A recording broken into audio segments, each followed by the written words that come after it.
Hey friends, welcome back to the Invigorate Your Autoimmune Journey podcast.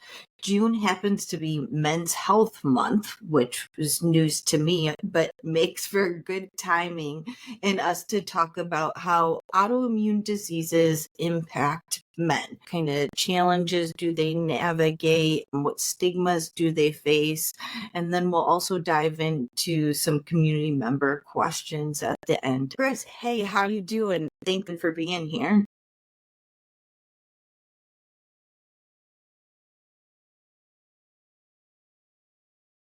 Yeah.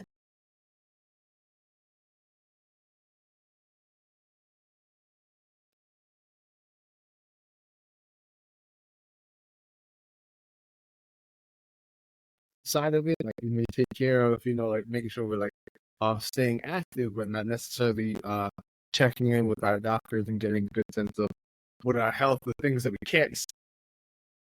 I Let's came go. across this statistic that 75% of men would rather do household chores, laundry, dishes, anything than go to their doctor. Yeah, totally believe that. So that does not surprise me at all. Does not surprise me. But even if they don't do chores regularly, I still believe that's true. Even if they're like, how do you fold this thing? I still think that's true. It's an important topic within the autoimmune disease space because I think men kind of get washed over within this area because autoimmune diseases have just a huge slant towards women. In some of the diseases like lupus and Sjogren's, it's as much as 90% women. Right. How many people qualifies to make it a rare disease? Right. And it said 200,000 people. Okay, how many men have autoimmune diseases? 4.7 million. Whoa. So this is not a small number. No, not at all. It's really important to lean in and spread awareness in this area because this is an area that just doesn't get as talked about as much. Yeah.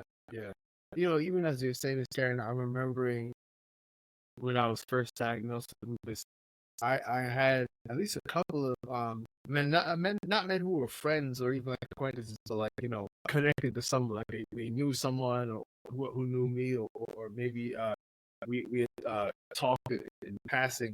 And they would kind of come up to me privately with, "Hey, Chris, I think I might have this now. Like, I've been feeling really terrible," and I kind of like try to confide whatever the symptoms they were experiencing in me. So it told me at least that there's still a large part of like our culture that feels very uncomfortable thinking about men suffering from these illnesses. That doesn't seem, I don't know if it's like the whole notion of being sick and all. It's not something that men want to deal with, or something specifically with these diseases that typically affect women is the cause of like the stigmatization. But I noticed early on in the first few years, it would be sort of like almost as an aside, "Hey man, my fingers turning blue too. What do you think that means?" Kind of like it's like going to the doctor talking to someone who we know has it. Yeah. Even before that, did it feel different to even talk about having the disease or first interacting with people? I think I had a couple of folks who were like, "Wow, that's surprising. I didn't know men got lupus. Like, I don't know any other men with it." It was like stuff like that. Like, honestly, I think because of the severity of how sick I was, there was no sense of like, "Are you sure?" Like, I don't know. I think if it were something, sometimes autoimmune diseases can be so invisible, right? So I can imagine if you were telling someone that you have celiac, for example, and you weren't hospitalized for it, you just were diagnosed. I can see people being like, "Okay," but I think because my diagnosis process was so dramatic, was so violent, was so like obvious, I couldn't hide that I was ill. I think that allowed people to sort of be like, "Okay, I can digest that. Yes, Chris is not well. What's causing it? Lupus? Okay, man, tell me about that. I never heard about it." It opened up a door for conversation far more than if I was diagnosed, but it wasn't in such a dramatic fashion. That's what I believe. Yeah, I mean, that makes sense because it's hard to question something that's so obvious. Have you come across other men with lupus or other autoimmune diseases, or how kind of rare has this been for you? Yeah, I think even 12 years in, outside of I was gonna say outside of my time being a men's support group, like I know like Lupus Foundation of America has a men's support group called the Man Okay. Cave, right? So outside of that, even because of that, I haven't met that many men compared to like the hundreds of women I've met who have lupus, maybe close to like 1,000 at this point in the journey. I'm not counting. Yeah. But just thinking about the folks I've encountered, it feels like on both hands I can count the amount of men I've met over the years. Just like, oh, I knew. How does that make you feel? Like, how is it like going through this experience? I think if I were someone who often thought about like how many men are in the room, then it would bother me. But frankly, I've worked in education, so I'm used to not being. I just came from like a work party, I was like, oh yeah, like, the only guy here. I couldn't even notice because it's just what it is. But I think if I were working in a male-dominated field, then and I was like always around other guys, like I play sports, fraternity, yeah. But those are like pretty like faces like I'm like, oh, this is like a male sport. Even now, as an adult, when I'm playing intramural sport, it's mixed up with all genders there, so it doesn't feel that obvious to me when I'm like the only guy. But so I say that to say it doesn't make me feel um anything negative, but I think in terms of one thing I've noticed in terms of like leadership opportunities with it, people like, oh wow, like, we want to hear it from a man because we haven't heard my man talk about this. But I'm like, oh, that's cool. Like, and I try to tell my story as best as I can tell it, and I hope that this is what really sticks to me. Is like my hope is my ability to feel confident and be vulnerable can inspire people to say, I don't need to like pretend to be well if I'm not. Because it's one thing in society to pretend, let's say you're pretending that your job is really great and you're pretending that you're like really successful. Right? That's not great. But people do that often. You can pretend that, you have like a happy relationship with your kid or your spouse or whatever it is, and it's not. That's common, but it's not great either. I think it'd be really difficult to pretend your health is okay. Like it's really difficult to keep up this masquerade of like, like I'm just going out. I'm just running an errand. I'm not going to a doctor's appointment. I almost trying to find a good example of why would you need to do that. Something that comes to mind as we're recording this, that we were just doing a panel where we talked to medical students. Something that comes to mind is when we were talking about employment. That's one of the questions that Javi dealt with was employment. I didn't get a chance to share, but something I remember feeling was being on an interview and or getting the job rather, and being terrified of how do I bring up that I live with lupus. Number one, I didn't want to bring this up in the interview because they don't hire you. Was it discrimination? So you don't want to put anyone in that position. That's not fair to them, right? I may not be the most qualified, but now I've mentioned this. Now they're like, oh man, like why didn't you tell us? So you don't want to do that. But at the same time, because in my first job, I had wonderful people there, and there were moments of like really big institutional support, but there are also moments with my institution I worked for at that time really let me down. And it was really painful for me. And I didn't want to experience that again, particularly in our situation, like, my wife works, but mostly like I'm working outside of the home primarily. So it's just thinking about that sort of like respect to like our family's well being. If someone doesn't have compassion towards you for that, go to an infusion, or someone doesn't have compassion for you because they're like you've used up your vacation time. You know what I mean? Like whatever it is, like I didn't want to be in those sorts of predicaments. I'm thankful it's been a good journey throughout my career, but it has been a source of like stress or at the very least anxiety, thinking like, oh man, when they find out or if they find out that I'm living with lupus, like, are they gonna treat me differently? Are they gonna treat me as I'm inferior? Are they gonna like practices we're talking about this? Are they gonna emasculate me because of the condition? A turning point, or what changed? I think the turning point, yeah, because I'm thinking, particularly how I taught in public school, I didn't go in and tell them like, oh yeah, I have this illness, because also I was doing well. Like, when I got done in like 3 years, I hadn't had any health hiccup. I got finished my master's, so I was like, okay, yeah, like that must. And honestly, at that point, my mind and my thinking towards lupus was like, that happened. Like I know I'm taking medicine now, but the flare up and like all the like nightmares of it was in the past. I had no idea. I remember vividly talking to a coworker about lupus as if it were something that happened, not something that was ongoing, right? And so, and I think that was part of it, not the whole of it, but part of it was I got tired of giving people medical updates, like friends and family. When they see, how are you? How are you? Like you're age with that. I got tired of that. So I was like, I'm good. I would just want to move on because it just got, like almost like reading out the lab report. I don't want to do this. And so I went into that job not talking about it at all. And the turning point to answer your question really was when I started getting sick. Like I didn't know, I really didn't want to accept that it was a second flare, but I was clearly not well. Like, feeling like I wanted to like faint at work and all that stuff. And it was like, just to this day, I've never been so hungry or thirsty. Like with the way that the condition was affecting, it's like starving. I just ate a meal. I'm just like super thirsty if I just drank a ton of water.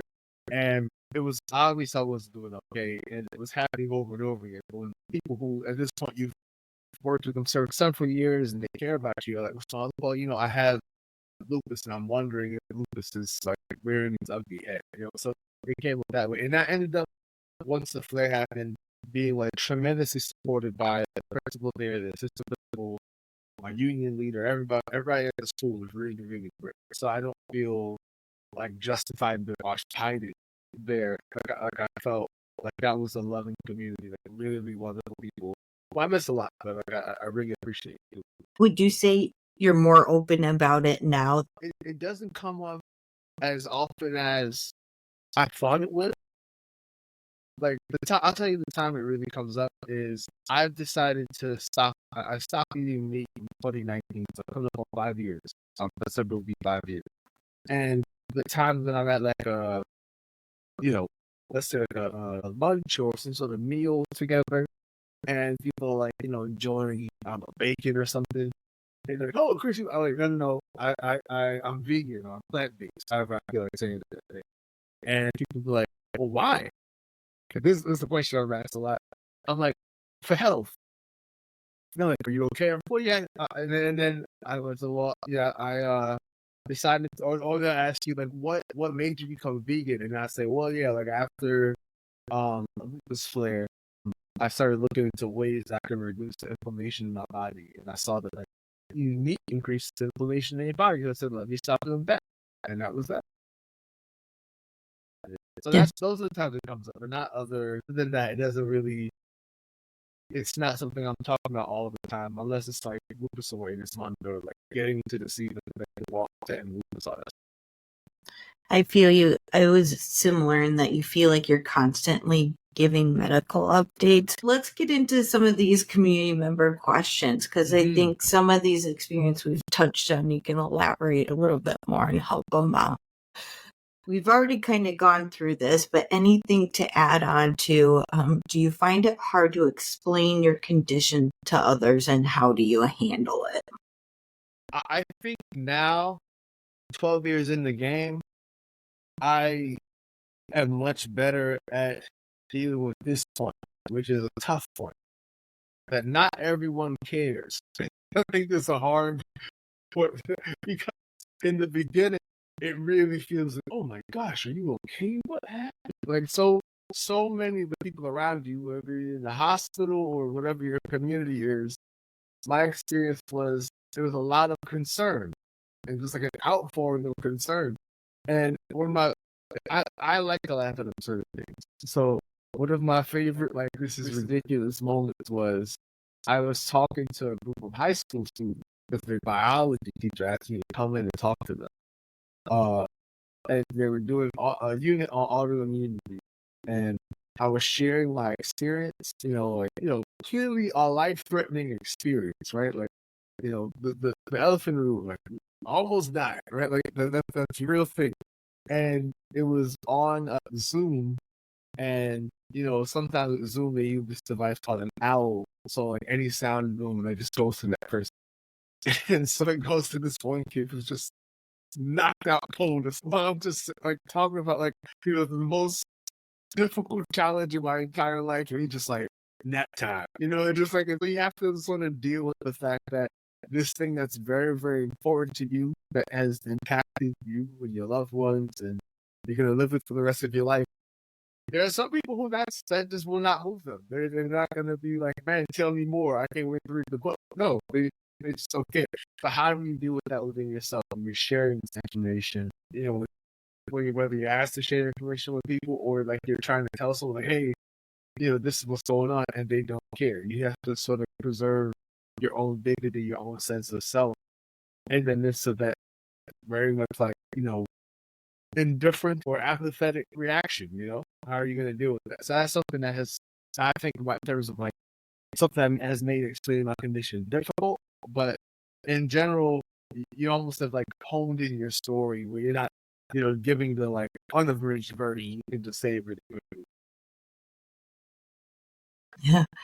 I was on a work trip and talking to a colleague. My lupus was very obvious at that point. We were talking about it. I just can't relate. The hardest thing I've had is act. She wasn't to compare or anything, Right. But the realization people just aren't going to understand the level that this is. Yeah. And that was a big awakening for me, just in that one conversation. Right. Because you're looking for this deep understanding. Like, that sounds tough. Yeah, it's sunny day today. Let's move on. Totally. Okay, next question. How do you navigate the information when it's mostly geared toward women? I love this question. And I think this is a very great question.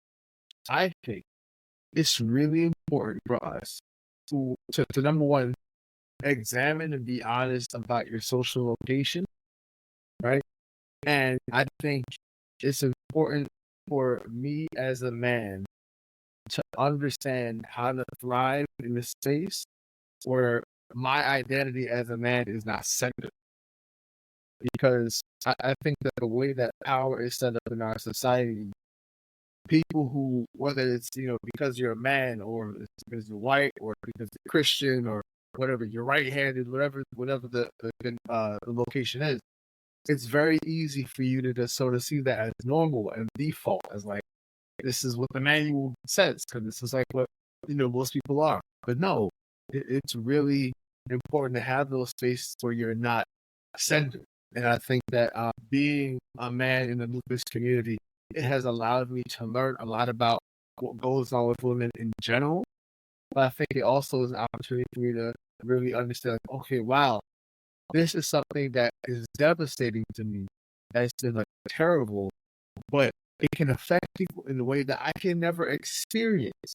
Right. So when there's information that's talking about, what it's like to be pregnant as someone who has lupus, that is not something I can ever experience.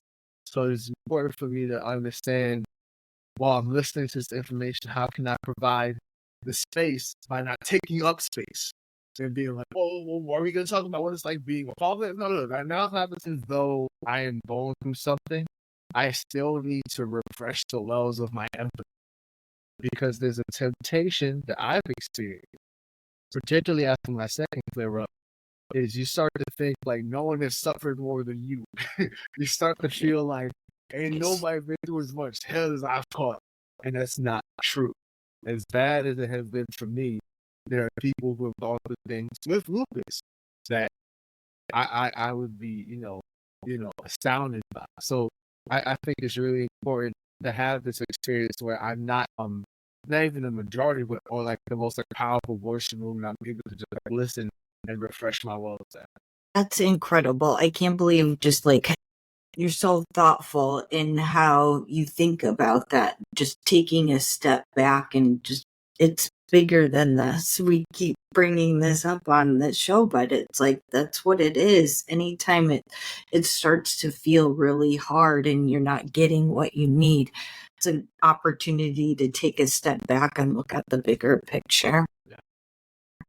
I also think it's a good reminder that we are all unique patients and there's a lot of blanket information out there.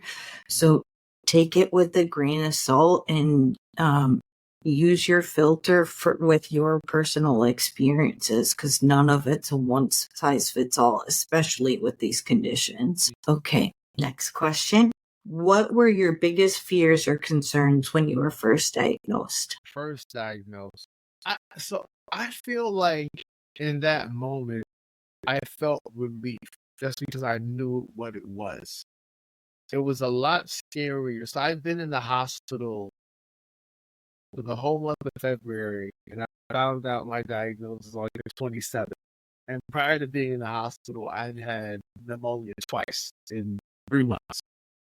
So going from, early 20s, like really good health, like never took medicine, was like, I don't need that stuff, to 2 cases of pneumonia, losing your hair, like feeling like I can't move, AC hurt, like all this stuff, right?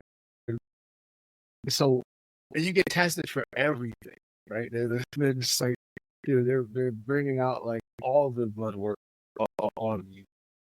I felt relief immediately, and then knowing that it was something that did not have a cure, and I would have to like manage for the rest of my life, made me tremendously sad because it was like going from like peace to famine. I'm like, how did that go from a year earlier thinking I never get sick, to no matter how good I feel, I'm always technically sick? It was a real weird way of like taking the floor out from underneath.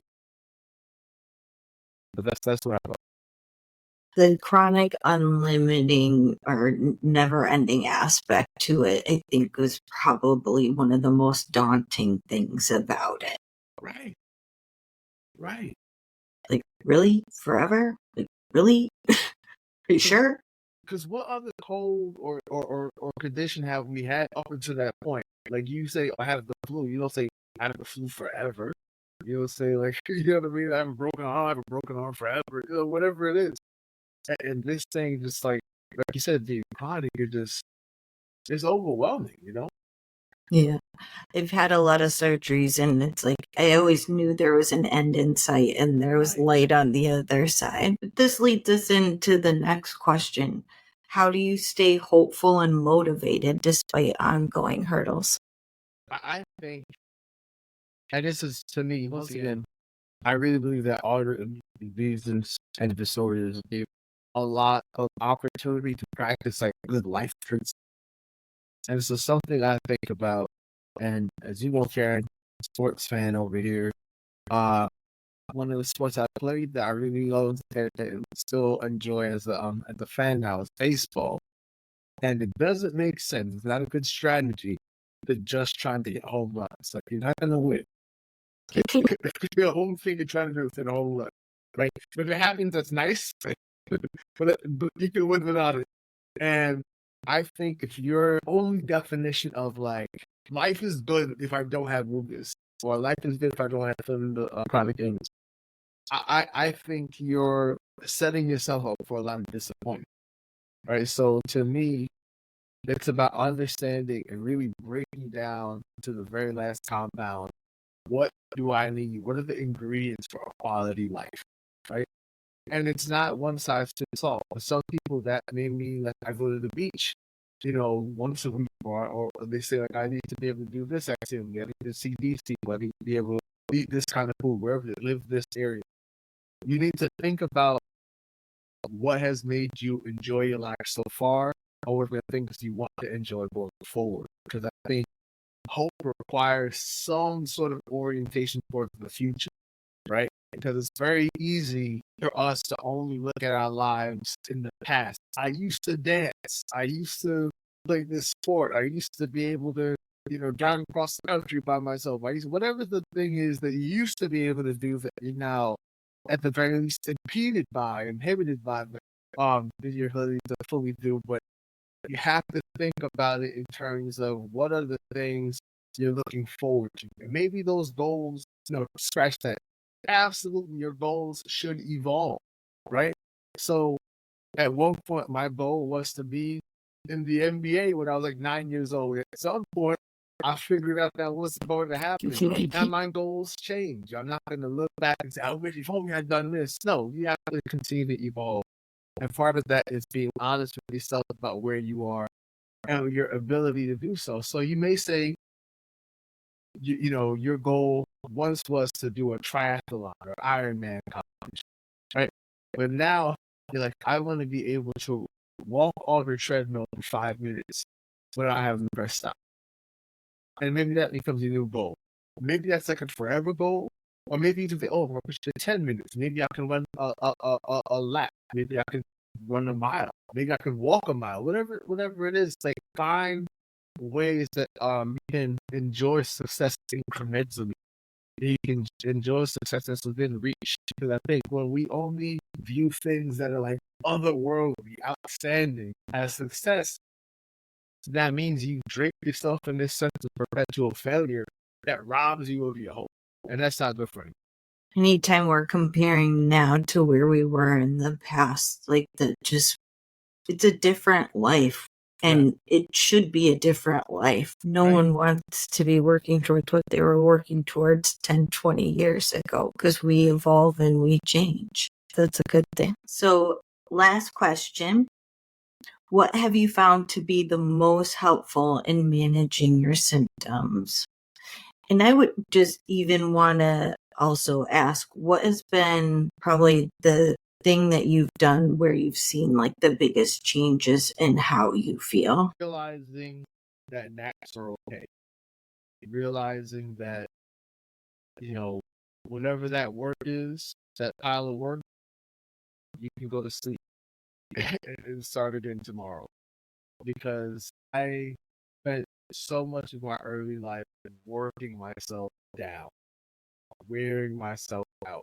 And I will think back on, for example, you come home from for winter break or spring break or not spring break, summer, the end of the school year, and there's like a week or two I would just be asleep.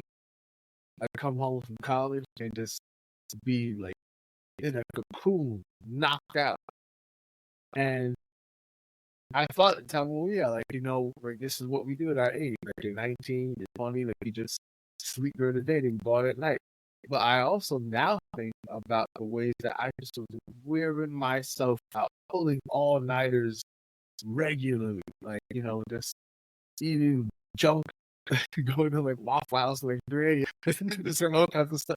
And now I just think about the importance of, as much as I love sports or watching movies, I will catch a movie at like 10 a.m. on a Saturday. Like I would go to the movie theater so early. Like the movie theater should serve breakfast. I could be great. Pancakes and eggs, so many. But I'm not up for late nights anymore. I just go to sleep, and I have found that to be so good for me. And just allow myself to rest. But the naps thing is tough because for so long I viewed taking a nap as a lazy thing to do. I viewed like any kind of like resting during the day as like that's for people who are sick. Why are you sleeping? get up, the sun's shining, go do something. I very much felt that way for to this point, most of my life, but it really took, and takes a lot of unlearning for me to say, you know what, I clearly don't have right now. I need to go lay down. It's like a humbling thing for me. Almost like a defeat sometimes. I do it and it allows me to continue. That's probably one of the most important things, but I think it can be one of the hardest things. There is definitely some immediate feedback, but it's not as obvious as some of the other things. Same with like mental health and meditation and mindfulness. Right. Yes, I know I need to be doing all this. It feels good when I'm doing it and very much leaning into it. But it's times when it's like, is this really helping? Do I really need to do all this? Yeah. But making sure that you do that due diligence to stay on top of that, because sleep and stress management, I think, have a bigger impact on our health than we tend to realize. And if recommend anyone to go back and check out the last episode about creating an ecosystem for your life, because I think that really gets into balancing all of this and the give and take of what it takes to be flexible and adjust with the waves that can come and go with these diseases. Because you think about how your body replenishes itself. Like I don't have it all on top of my head, but there's so many different systems that are just, almost like a computer doing software updates. Well, you see, when your body restores itself. If you're not sleeping, I mean, there's a reason why, like, depriving someone of sleep is a form of torture, right? Like we're not our best self when we're tired. Why are we torturing ourselves? Yeah. So, Chris, anything else you want to share with community members just starting out on their journey, or who are just trying to navigate this? I think your people are going to be more supportive of you than you think, right? Particularly thinking about, the men out there who, they're noticing something's going on. Their body don't feel right, and they're still trying to just like soldier along. Your people are going to support you more than you think. So take the time. I had a really wonderful interaction with a friend of mine recently who told me they think that they have symptoms of lupus and checked out for it. Doctors are looking for it. And there was a group of us talking. And Brad, I know they felt comfortable sharing with me because of all the work I do around lupus, but the other friends there who were talking with us, it was really beautiful to see like us in the community come around and support this other friend of ours. So you'll be amazed at the ways that people love you and want to support you, and will be there for you even if they don't fully understand it, and they will get up on education because they know you. And now you're giving them a reason to learn about something they otherwise would not have learned about. So don't be afraid to be loved. Don't be afraid to be supported because people want to support you. That's one of the neatest things that I've experienced throughout this process is people have again and again surprised me with their compassion and empathy. Thank you. For our audience, and you can reach us through the Invigorate Your Journey website. Please take care of yourself. Chris, thank you as always for being here. Anything else you want to add? No, it's always great to be here. Catch me on. I just updated my Substack, and I was baddeschapman.com. You go to that and you can see my other.